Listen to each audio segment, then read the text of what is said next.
بسم الله الرحمن الرحیم.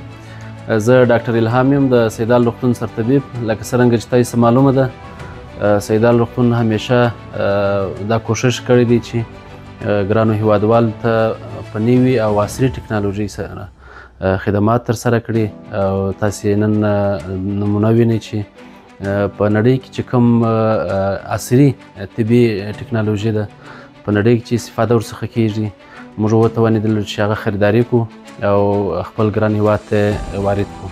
نو زموږ ماشینري هم ماشاءالله راورسېدله. په ډېر ژر وخت کې به دا فټ سي او د ده څخه به استفاده کوو د ګرانو هیوادوالو د لا ښه تشخیص او درملنې په موخه چې تر ډېره حده پورې دغه ماشینري چې ده د نیورو سرجري په بخش کې مو خریداري کړې ده، یعنې د اعصابو جراحي په بخش کې ورڅخه استفاده کیږي.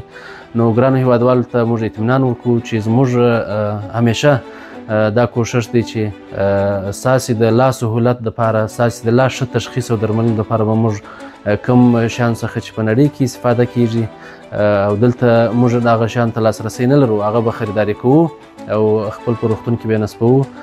په هغه په وسیله به ستاسې تشخیص او درملنه کیږي. زموږ تل همدا هڅه ده او ستاسې په خدمت کې یو. ډېره مننه.